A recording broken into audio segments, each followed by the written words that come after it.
Hello students.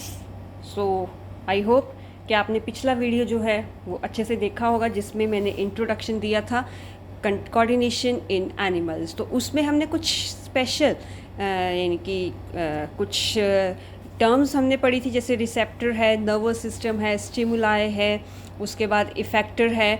तो ये जो है हमारे सारे सिस्टम्स जो हैं वो एक साथ जो है वो हमारे पास कैसे कोऑर्डिनेट करते हैं हमारी बॉडी में। तो मैंने बताया था वो नर्वस सिस्टम था। तो अब नर्वस सिस्टम को ही हम जो है वो करेंगे डिटेल में। तो मैंने बताया था कि कंट्रोल और कोऑर्डिनेशन ह्यूमन बींग्स में जो है वो नर्वस सिस्टम और एंडोक्राइन सिस्टम, दो सिस्टम्स के थ्रू जो है वो होता है। ठीक है, तो अब सबसे पहले हमारे पास आ जाता है ह्यूमन नर्वस सिस्टम।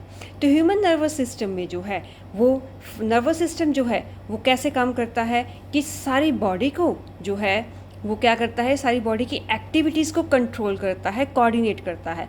जैसे ही हमने खाना खाया, अब क्या होगा, पता चल गया कि खाना खाया है। तो जैसे अब देखो, अब अगर आपका मुंह सूख रहा है, अब ठीक है, तो आपके मुंह में भी सलाइवा नहीं है, लेकिन जैसे ही आप खाना की चपाती चबाना स्टार्ट करते हो, अचानक से सलाइवा आप देखोगे कि आ जाता है। तो वो क्या है, कोऑर्डिनेशन है कि अब खाना खाना है, सलाइवा को जो है वो ज़रूरत है फूड को सलाइवा की, जिससे जो है वो इजी जो है वो च्यूइंग हमारी जो है फूड की हो जाए। ठीक है, तो ये एक तरह की कोऑर्डिनेशन है। तो फंक्शन क्या है नर्वस सिस्टम का, जस्ट क्या है, हमारी बॉडी की एक्टिविटीज़ को कोऑर्डिनेट करना। तो नर्वस सिस्टम जो है वो सारे सिस्टम जो हमारी बॉडी में काम कर रहे हैं ना, तो उसको कोऑर्डिनेट करने में हेल्प करता है।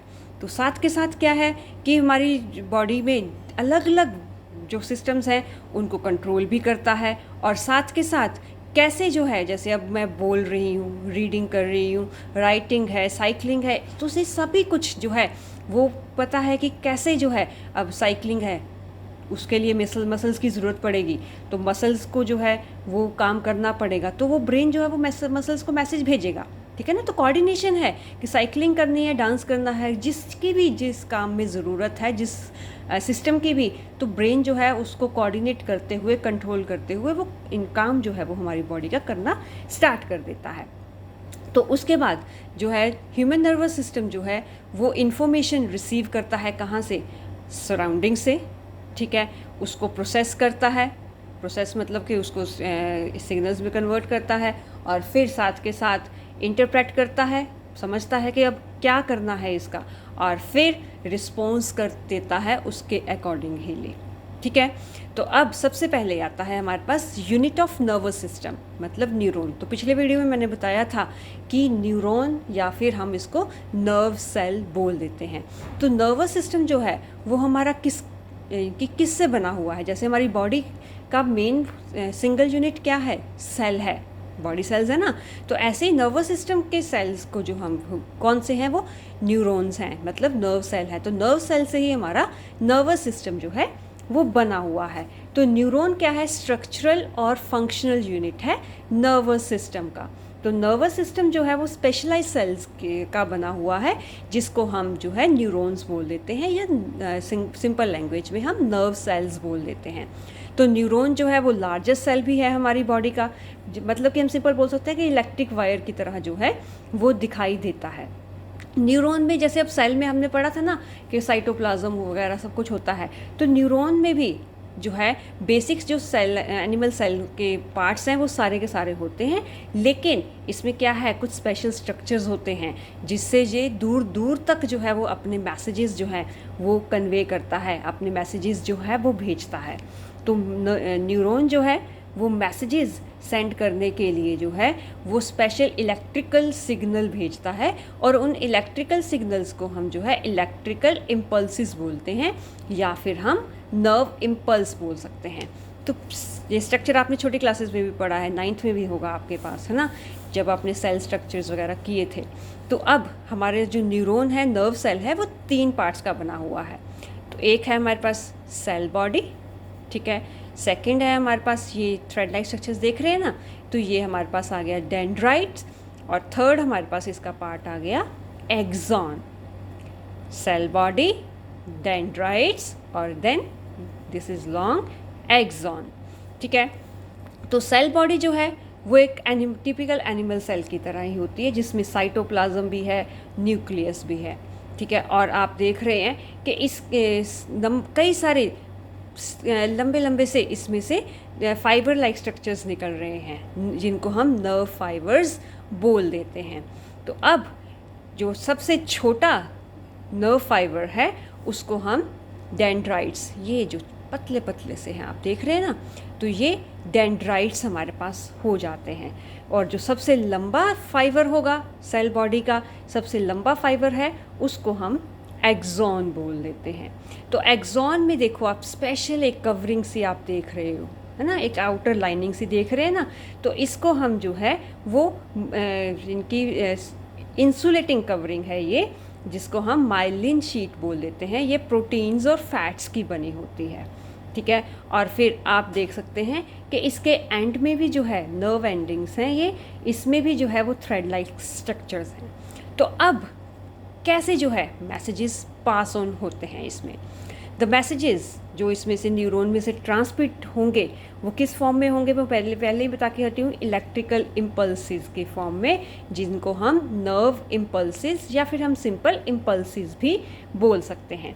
तो अब क्या हुआ, इन डेंड्राइट्स ने क्या किया, डेंड्राइट्स ने जो है आसपास से इनको सिग्नल मिले, इलेक्ट्रिकल सिग्नल मतलब कि नर्व इम्पल्सिस मिले, इन्होंने क्या किया, इनको एक्सेप्ट किया, मतलब इनको रिसीव किया रिसेप्टर्स से। मतलब कि ये जैसे अब यहाँ पर मान लो ये हमारी स्किन है, ये स्किन के साथ अटैच्ड है मान लो, तो यहाँ से इसको कि एक हॉट पॉट लगा कि एक बर्तन गर्म है, तो यहाँ से क्या हुआ, इन्होंने सेंस किया कि ये तो गर्म चीज़ है, इन्होंने क्या किया, आगे इम्पल्सिस जो है वो सेल बॉडी में भेज दी, और सेल बॉडी ने क्या किया, आगे क्या किया कि वो जो है एक्सॉन में भेज दी। तो वो एक्सॉन में फिर जो है यहाँ पर आगे नर्व एंडिंग्स में आ गई। अब यहाँ पर जो है, ठीक है ना, एक नर्व सेल हो गया, अब इसके आगे दूसरा नर्व सेल जुड़ा होगा कैसे वो, तो वो इसमें जो है यहाँ पर ये डेंड्राइट्स आप दिखाई दे रहे हैं ना आपको, यहाँ पर ऐसे दूसरे डेंड्राइट्स जो हैं वो इसको ज्वाइन करेंगे, मतलब चिपके हुए नहीं होंगे, हल्का सा इनमें गैप होगा, तो इलेक्ट्रिकल सिग्नल्स जो हैं वो दूर से ही वो जो है वो रिसीव कर लेंगे, दूसरे सेल बॉडी के दूसरे नर्व सेल के जो डेंड्राइट्स हैं वो उसको रिसीव कर लेंगे, और जैसे ही वो उसको रिसीव करेंगे वो आगे फिर अपने दूसरे नर्व्स को भेजते जाएंगे, और इस तरह से वो जो है एक सेल से दूसरे सेल तक जो है वो हमारे पास जाते जाएगा मैसेज, और फिर हमारे ब्रेन तक वो मैसेज पहुंचेगा। तो ऐसा एरिया जहाँ पर एक नर्व सेल जो है वो दूसरे की नर्व एंडिंग्स जो हैं वो दूसरे डेंड्राइट्स के साथ ज्वाइन करती हैं, उस एरिया को हम क्या बोलते हैं, साइनैप्स बोलते हैं। एक नर्व एंडिंग दूसरे सेल को जो है दूसरे डेंड्राइट के दूसरे नर्व सेल के डेंड्राइट्स को ज्वाइन करती हैं, उस एरिया को हम साइनैप्स बोलते हैं।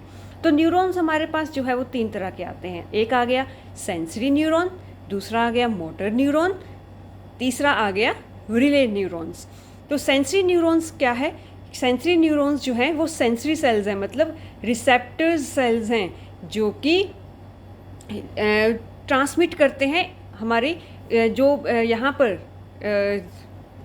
कि जो हमारे पास रिसेप्टर्स में हलचल हुई, उसने कुछ रिसीव किया, वहाँ से क्या किया इन्होंने कि वो सेंट्रल नर्वस सिस्टम के लिए इम्पल्सिस जनरेट करते हैं। इम्पल्सिस वहाँ पर जो है सेंसरी सेल्स की जो इम्पल्सिस हैं वो जो है वो रिसीव करते हैं कि यहाँ पर कुछ हलचल है, यहाँ पर कुछ प्रॉब्लम है, तो वहाँ से इम्पल्सिस जो है वो सेंट्रल नर्वस सिस्टम मतलब कि स्पाइनल कॉर्ड और ब्रेन के लिए वो भेजते हैं। उसके बाद मोटर न्यूरॉन्स क्या करते हैं, वो जो इम्पल्सिस उसको यहाँ से मिलती हैं, यहाँ से जो इम्पल्सिस उनको मिली वो क्या करते हैं कि वो स्पाइनल कॉर्ड और ब्रेन से जो है वो कहाँ को भेजते हैं, मसल सेल से, मतलब कि इन सेंसरी न्यूरॉन्स ने अपना स्पाइनल कॉर्ड और ब्रेन तक अपना मैसेज भेज दिया। अब स्पाइनल कॉर्ड और ब्रेन से जो है इम्पल्सिस जो है वो कौन लेके आ रहा है, मोटर न्यूरॉन लेके आ रहा है, कहाँ के लिए, सिर्फ मसल सेल के लिए, इफेक्टर्स के लिए जहाँ पर इफेक्ट होना है, तो मसल सेल्स को मोटर न्यूरॉन्स ब्रेन और स्पाइनल कॉर्ड से मैसेज लेके आ रहा है। थर्ड है रिले न्यूरॉन जो कि सेंट्रल नर्वस सिस्टम में प्रेजेंट होता है, मतलब ब्रेन और स्पाइनल कॉर्ड में प्रेजेंट होता है, और ये क्या करता है, एक तरह का लिंक बनाता है। जो भी न्यूरॉन्स वहाँ पर आते हैं ब्रेन में और स्पाइनल कॉर्ड में, तो वहाँ पर जो है वो एक लिंक बना रहा है। मान लो ये जो है सेंसरी न्यूरॉन आया और यहाँ पर जो है वो मोटर न्यूरॉन जा रहा है, तो यहाँ पर जो लिंक बनाएगा इन दोनों के बीच में, वो कौन बनाएगा? रिले न्यूरॉन्स बनाएगा। ठीक है, तो अब ये कुछ आपके पास दिया हुआ है एग्जाम्पल, सॉरी ये डायग्राम के थ्रू दिया हुआ है कि नर्व सेल्स जो है वो बिल्कुल पतले पतले फाइबर्स हैं। देख रहे हैं ना आप? तो बिल्कुल पतले पतले से फाइबर्स हैं जो कि मैसेज कैरी कर रहे हैं एक से दूसरे की तरफ। और ये जो पिक्चर आप देख रहे हैं ये न्यूरॉन एंडिंग्स हैं, कैसे मसल्स के साथ, मसल्स हैं ब्राउन कलर के, आप देख रहे हैं ना, मसल्स के साथ कैसे अटैच्ड हैं। तो अब हम ये डिस्कस करेंगे कि कैसे जो है वो नर्व इम्पल्सिस जो है वो एक न्यूरॉन से दूसरे न्यूरॉन में, नर्वस सिस्टम में कैसे मैसेजेस को कैरी ऑन करते हैं। तो मैंने अभी पीछे ही आपको इसी वीडियो में पहले बताया था कि न्यूरॉन्स जो हैं वो आपस में जुड़े नहीं होते हैं। ठीक है, बिल्कुल से जुड़े नहीं होते, उनके बीच में बहुत ही छोटा सा गैप होता है। ठीक है, उन दोनों न्यूरॉन्स के बीच में, और उस गैप को हम क्या बोलते हैं? साइनैप्स बोलते हैं। ठीक है, तो वो जो है नर्व इम्पल्सिस जो है एक न्यूरॉन जो है वो दूसरे न्यूरॉन को भेजेगा, और वो स्पेशल जो छोटा सा गैप है ना उनके बीच में, उसमें जो है एक केमिकल सब्सटेंस होता है जिसको हम न्यूरोट्रांसमीटर सब्सटेंस बोलते हैं। वो क्या करेगा? जो मैसेज लेके आ रहा है उससे, ये मान लो ये एक नर्व ख़त्म हो गई, ये दूसरे के डेंड्राइट्स हो गए।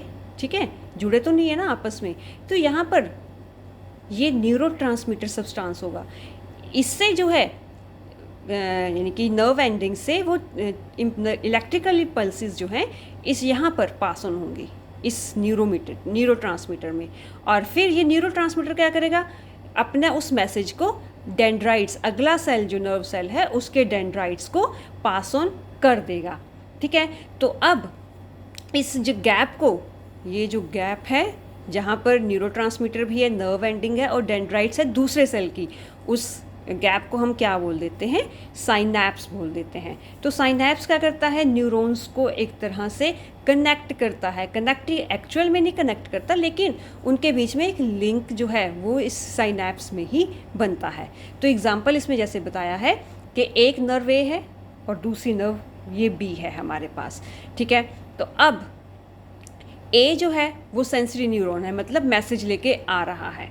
ठीक है, रिसेप्टर से डायरेक्टली जुड़ा हुआ है और वो जो है वो मैसेज लेके आ रहा है। तो जो यहाँ पर ये रिसेप्टर से लेकर आया मैसेज, ये एरो दिखाई दे रहा है ना आपको, ये मैसेज ही है एक तरह से। तो ये जो है मैसेज लेकर आया, इसने ये न्यूरोट्रांसमीटर सब्सटेंस जहाँ पर रिलीज़ हुआ, ठीक है ना, ये गैप दिखाई दे रहा है ना कि मैसेज इसने रिलीज़ कर दिया। अब ये जो है डेंड्राइट्स है दूसरे न्यूरॉन का। तो अब इसने क्या किया कि ये जो गैप है इसके बीच में जो है ये साइनैप्स गैप है, इस गैप में जो है वो केमिकल सब्सटेंस जो है वो रिलीज़ होता है कि ये इन्फॉर्मेशन आई है। अब इसके डेंड्राइट्स जो हैं दूसरे बी सेल के, बी है ना नाम रखा हुआ हमने इसका, तो बी का जो डेंड्राइट है वो फिर इसके लिए, इस न्यूरोट्रांसमीटर जो सब्सटेंस रिलीज़ हो रहा है ना, इसके लिए हलचल सी पैदा हो जाएगी इसमें कि कुछ ना कुछ इन्फॉर्मेशन जो है वो आई है। और फिर जो है यहाँ से न्यूरोट्रांसमीटर ने इसमें हलचल करी। अब इसने, डेंड्राइट्स ने जो है वही इलेक्ट्रिकल इम्पल्सिस जो है वो रिसीव करी, और इसमें जो है वही ट्रांसमीटर सब केमिकल सब्सटेंस है वो आगे बढ़ता जाएगा, और नेक्स्ट न्यूरॉन सेल में, नेक्स्ट न्यूरॉन में, नर्व सेल में जो है यह ऐसे ही गैप जो है वो बना होगा, वहाँ पर भी ये केमिकल रिलीज़ होगा, वो नेक्स्ट हमारे नर्व सेल को जो है वो इन्फॉर्मेशन पास करेगा।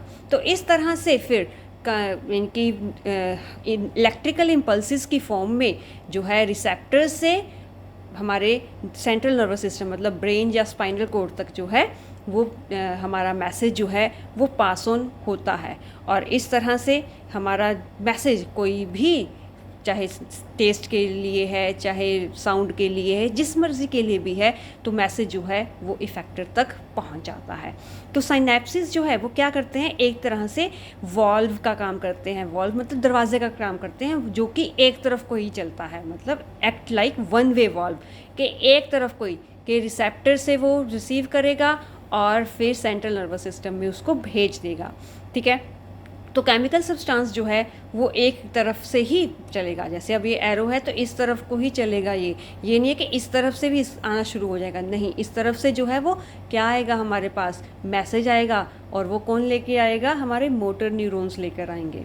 अभी तो ये सारे के सारे जो है वो सेंसरी न्यूरॉन्स लेकर जा रहे हैं, और इफेक्टर के लिए कौन मैसेज लेके आता है, वो लेकर आता है हमारा मोटर न्यूरॉन, ठीक है। तो इसी नर्व इम्पल्सिस के कारण जो है वो न्यूरॉन्स जो है वो फिर एक साइड को ही केमिकल सब्सटेंस रिलीज़ करता जाएगा, इस साइड से इस साइड, फिर नेक्स्ट न्यूरॉन में, और इस तरह से साइनेप्सिस क्या करते हैं, वो सारे इम्पल्सिस को जो है वो चेक करता है कि ये एक ही डायरेक्शन में जो है वो पास ऑन हो रही है हमारी इन्फॉर्मेशन या नहीं। ऑलमोस्ट फिर इस तरह से हमारा नर्वस सिस्टम कोऑर्डिनेट करता जाता है और हमारे मैसेजेस को, रिएक्शंस को कंट्रोल करता जाता है, ठीक है। तो ये था हमारे न्यूरॉन का वर्किंग और उसका स्ट्रक्चर। तो नेक्स्ट वीडियो में हम हमारे नर्वस सिस्टम के अगले पार्ट्स के बारे में पढ़ेंगे। Till then stay safe, take care of your self and your family and study hard. Bye bye.